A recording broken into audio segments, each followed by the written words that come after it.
Justin Trudeau அவர்களுக்கும் வந்து ஒரு வேண்டுகோளை விடுத்திருக்கிறார். Mr. Trudeau, the federal government take this seriously. அமெரிக்காவில் உள்ள இல்லீகல் இமிகிரன்ட்ஸ் வந்து பல லட்சக்கணக்கான கனடாக்குள் நுழையும் ஆபத்து இருக்குது. And we will begin the largest domestic deportation operation in American history.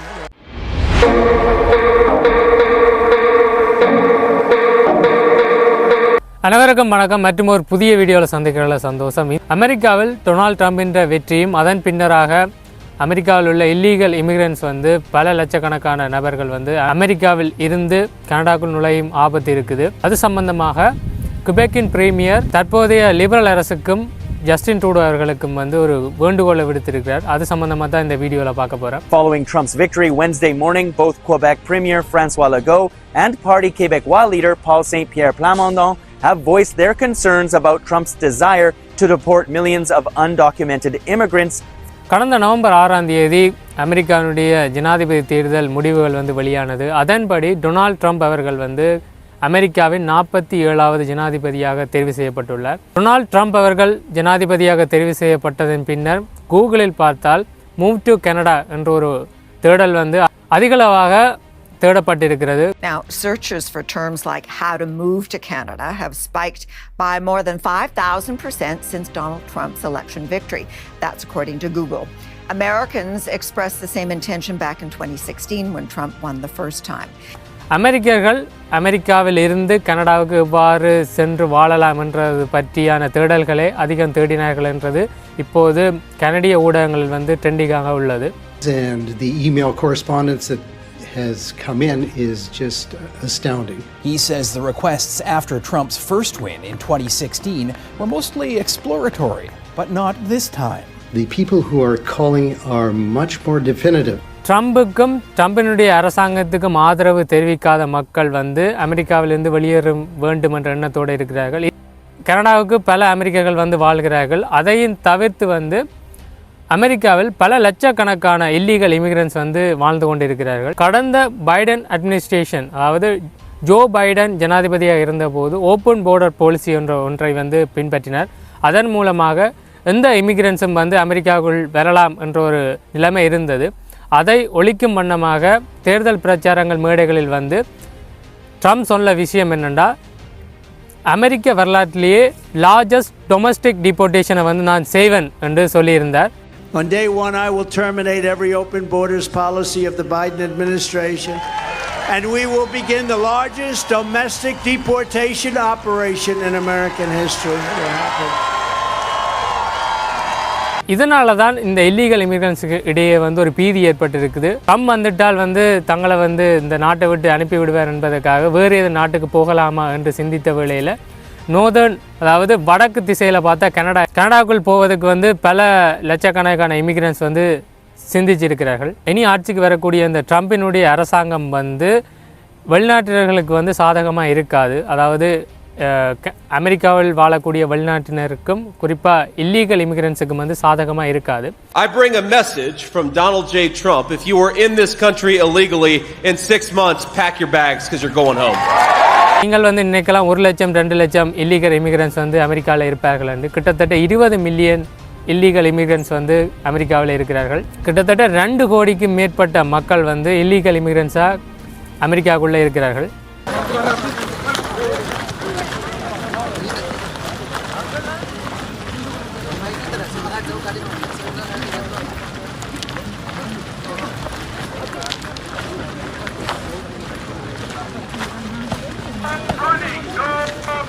Donald Trump அவர்கள் இந்த இல்லீகல் இமிகிரன்ஸை நிறுத்துவதற்கு மெக்சிகோ போர்டர் முழுக்க வந்து சுவர்களை எழுப்பினார். இரும்பு கேடர்களை எல்லாம் அடுக்கி ஒரு மிகப்பெரிய ஒரு தடையை ஏற்படுத்தினார். இப்போது அவர் ஆட்சிக்கு வந்தால் இன்னுமே கடுமையாக தான் இருப்பார். நடைபெறும் குற்றங்களுக்கு யார் காரணமாக இருக்கணும்னா இந்த இல்லீகல் இமிகிரன்ஸ் தான் காரணமாக இருக்கணும். And I will ban all welfare and federal benefits for illegals. I will restore every Trump border policy and immediately expel all illegals who violate our border. We're going to get them out. We have to. அது மட்டும் இல்லாமல் போதைப்பொருள் பாவனை, கன் violence, இது எல்லாத்துலேயும் யார் ஈடுபடினோம்னா illegal immigrants தான். அப்போ இவர்களை இந்த நாட்டை விட்டு வெளியேற்ற வேணுமென்றதில் வந்து ட்ரம்ப் வந்து குறியாக இருக்கிறார். குபெக்கினுடைய பிரீமியர் வந்து ஜஸ்டின் ட்ரூடோ அவர்களுக்கு வந்து ஒரு வேண்டுகோளை விடுத்திருக்கிறார். அமெரிக்காவில் ட்ரம்ப் வெற்றி பெற்று விட்டார். அப்போ நிறைய லட்சக்கணக்கான இமிகிரன்ஸ் வந்து கிபெக்கின் ஊடாக வந்து கனடாக்குள்ளே வர்றதுக்கான சாத்தியங்கள் இருக்குது, அந்த ஆபத்து இருக்குது. அப்போ கனடாவினுடைய border செக்யூரிட்டியை பலப்படுத்துமாறு கேட்டிருந்தார். What I want to do is make sure that Mr. Trudeau, the federal government, take this seriously. And I want to follow up every week about the number of new immigrants we get in Quebec. I want to make sure that he protect the border, the physical borders, that he protect airports, and if need is, I will make sure to have some of our people making sure of that. ஏற்கனவே கிபெக்கினுள் 6 லட்சத்துக்கு மேற்பட்ட temporary residence இருக்கணும், அதாவது தற்காலிக விசாக்களில் இருக்கக்கூடிய மக்கள் இருக்கணும். இது கடந்த 2 வருடங்களுடன் ஒப்பிடும்போது வந்து 2 மடங்கு அதிகமாக இருக்குது. இன்னும் சாதாரண இமிகிரன்ஸ், இல்லீகல் இமிகிரன்ஸ் வந்து பல லட்சம் பேர் வந்து கிபெக்கினுள் வந்தால் கிபெக்கினுள் வந்து ஹவுசிங் மார்க்கெட், ஜாப் மார்க்கெட் எல்லாமே வந்து ஒரு மிகப்பெரிய பிரச்சனைக்கு உள்ளாகும். அதை எல்லாத்தையும் கருத்தில் கொண்டு தான் கிபெக்கின் பிரீமியர் வந்து இந்த வேண்டுகோளை விடுத்திருக்கிறார். We knew that there are a lot of people in the United States who will fear to be deported, and if that happens, they won't wait for the Trump administration to seize power. It's more likely that they will attempt to cross into Canada from now in the next few weeks until he takes on power. அதாவது RCMBயும் இந்த Canada border security செய்யக்கூடியவர்களும் வந்து வாரம் வந்து இவருக்கு report வழங்க வேண்டும் என்றதையும் அவர் ஒரு வேண்டுகோளாக கேட்டிருக்கிறார். இதன் மூலமாக வந்து எவ்வளவு மக்கள் கிபெக்குள் இல்லீகலாக வருகிறார்கள் என்ற ஒரு எண்ணிக்கையை வந்து அவர் கணக்கில் எடுக்கிறதுக்காகத்தான் இந்த நம்பரை கேட்டிருக்கிறார். இடங்களில் மேற்கொள்ளப்பட்ட ஆய்வின்படி இந்த கனடா முழுவதும் கோரப்படும் இந்த அகதி கோரிக்கைகளில் 52% கோரிக்கைகள் வந்து கிபெக்கில் தான் கோரப்பட்டு கொண்டிருக்குது. அப்போ அதிகப்படியான அகதிகளை வந்து அவர்களால் சமாளிக்க முடியாததும் ஒரு பிரச்சனையாக இருக்குது. அமெரிக்காவிலிருந்து கனடாக்குள்ளே வரணுமெண்டா கிபெக் தான் ஒரு வீக்கான பாயிண்ட்டாக இருக்குது. அதனோட தான் கடந்த ட்ரம்பின் ஆட்சி காலத்தில் கூட பல லட்சம் பேர் வந்து அமெரிக்காவிலிருந்து கனடாக்குள்ளே நுழைந்தவர்கள். இதெல்லாம் கருத்தில் கொண்டு தான் இந்த விடயத்தை வந்து ஆட்சியில் உள்ள லிபரல் கட்சியினிடம் வந்து வேண்டுகோளாக விடுத்திருக்கிறார். அவர் சொன்ன விஷயம் என்னென்னா, எங்களுக்கு இமிகிரன்ஸ் வாரது பிரச்சனை இல்லை, ஆனால் இந்த நம்பர்ஸ் தான் இங்கே பிரச்சனையாக இருக்குன்னு சொல்லியிருக்கிறார். ஏற்கனவே கிபெக்கில் டீச்சர்ஸ், நர்ஸ், ஹெல்த் கேர் ஒர்க்கர்ஸுக்கான தட்டுப்பாடு அதிகமாக இருக்குது. இன்னும் இமிகிரன்ஸ் வந்துட்டால் அது எதுவுமே கண்ட்ரோல் பண்ண முடியாத அளவுக்கு ஆகி போயிடும்ன்றதையும் வந்து அவர் கருத்தில் எடுத்திருக்கிறார்.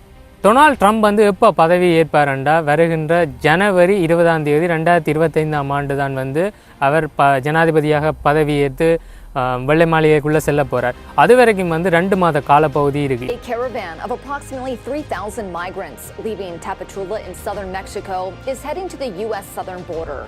The group of migrants is made up of people from Venezuela, Ecuador, Colombia, Peru, Haiti, Costa Rica, Panama, Nepal, Afghanistan, and Central America, La Verdad reports.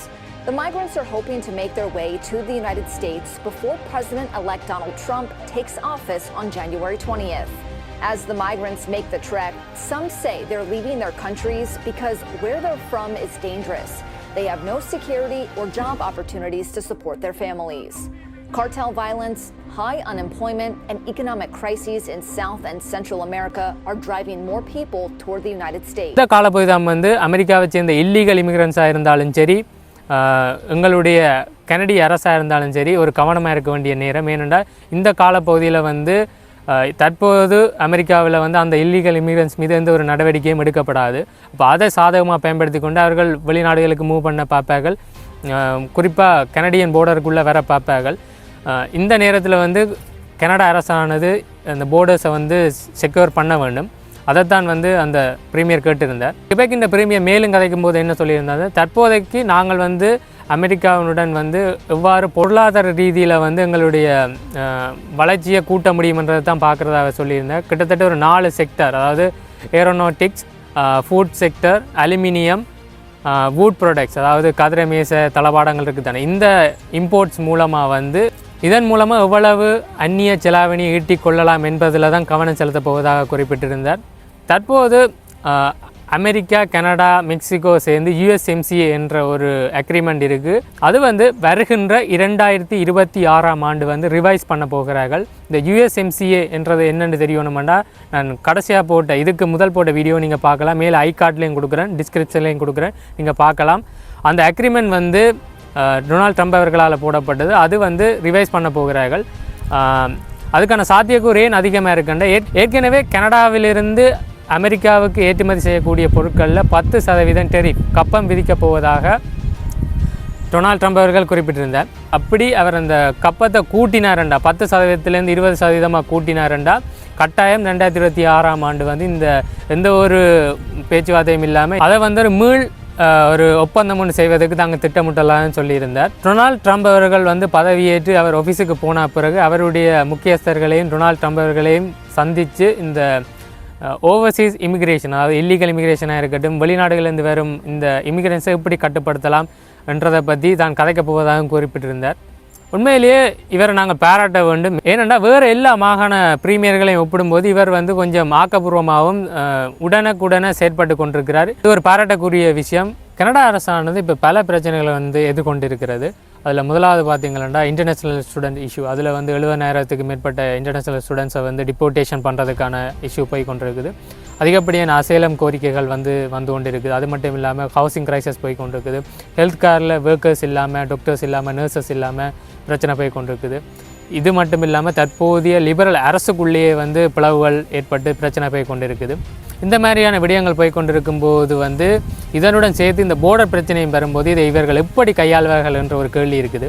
கனடாவினுடைய துணை பிரதமர் கிறிஸ்டியா ஃப்ரீலாண்டிடம் வந்து ஊடகங்கள் மேற்கொண்ட பேட்டியில் வந்து அமெரிக்காவில் ட்ரம்ப் வின் பண்ணியிருக்கிறார். இதன் மூலமாக வந்து மாஸ் டிப்போர்ட்டேஷன் நடக்கிறதுக்கு வாய்ப்பு இருக்குது. இது பற்றி உங்களுடைய கருத்து என்னென்னு கேட்டபோது Thanks for the question, Mackenzie.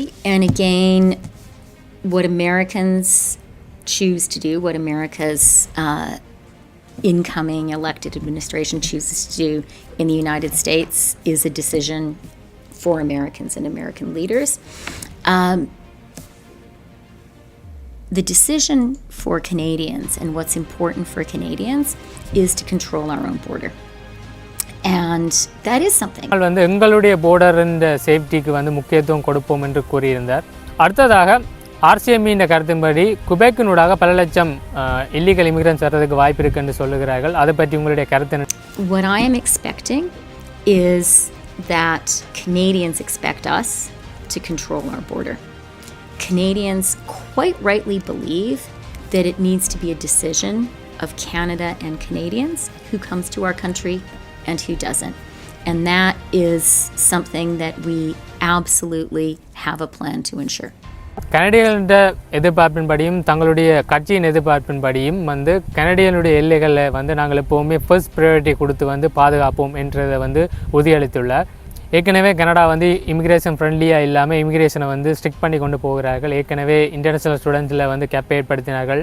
அதே போல் ஒர்க்கர்ஸ் விசாவில் வந்து குறைப்பு ஏற்படுத்தினார்கள். எல்லாமே ஃப்ராடுகளை பார்த்து அதில் வந்து ஃப்ராடுகள் நடக்குதுன்றது தெரிந்து கொண்டு அதிலேயும் வந்து குறைப்பை மேற்கொண்டார்கள். அதுக்கு அடுத்ததாக கடந்த மாதம் செப்டம்பர் கடைசியில் பார்த்திங்கன்னா 2025ஆம் ஆண்டிலிருந்து 2027ஆம் ஆண்டுக்கான இமிக்ரேஷன் டார்கெட்டை வந்து வெளியிட்டார்கள். அதில் வந்து எண்ணிக்கை வந்து எதிர்பார்த்த அளவை விட குறைவாக இருந்தது. இப்போ கனடா கூட வந்து இமிக்ரேஷனுக்கு சார்பில்லாத நிலைமையில் தான் இருக்குது. நீங்கள் வந்து உங்களோட கருத்து தெரிவிக்கலாம். தற்போதைய லிபரல் அரசு இந்த ஜஸ்டின் ட்ரூடோ அவர்கள் வந்து இந்த போர்டர் பிரச்சனையை வந்து தீர்ப்பாக்கலான்றதை நீங்கள் கருத்தில் தெரிவிக்கலாம். ஏனென்றா 2 மாதங்கள் இருக்குது டொனால்ட் ட்ரம்ப் வந்து பதவியேற்பதற்கு. அப்போ இந்த காலப்பகுதியில் வந்து அதிகப்படியான இல்லீகல் இமிக்ரன்ஸ் வந்து கனடாக்குள்ளே வர்றதுக்கு வாய்ப்பு இருக்குது. அப்போ இவர்கள் எல்லாத்தையும் இந்த பிரச்சனை எல்லாத்தையும் இந்த அரசு வந்து வெற்றிகரமாக சமாளிக்குமான்ற உங்களுடைய கருத்தை வந்து நீங்கள் கீழே கமெண்டில் தெரிவிக்கலாம். நான் வந்து கனடா பற்றிய செய்திகளையும் கனடாவினுடைய இமிக்ரேஷன் பற்றிய செய்திகளையும் வந்து தொடர்ந்து வீடியோக்களாக போட்டு கொண்டிருக்கிறேன். இந்த வீடியோக்கள் பிடித்திருந்தால் வந்து உங்கள் நண்பர்களுடன் மறக்காமல் ஷேர் செய்யுங்கள். இந்த வீடியோவை லைக் செய்யுங்கள். நீங்கள் தர ஒவ்வொரு சப்ஸ்கிரைப்பும் தான் வந்து எனக்கு உந்துகோலாக இருக்கும் அடுத்த வீடியோ செய்கிறதுக்கு. உங்களுடைய எந்த கருத்தாக இருந்தாலும் நீங்கள் கமெண்டில் தெரிவிக்கலாம். மீண்டும் ஒரு ஆக்கப்பூர்வமான வீடியோவில் உங்களை சந்திக்கும் வரை உங்களிடமிருந்து விடைபெறும் நான் சார்ஜன். நன்றி, வணக்கம்.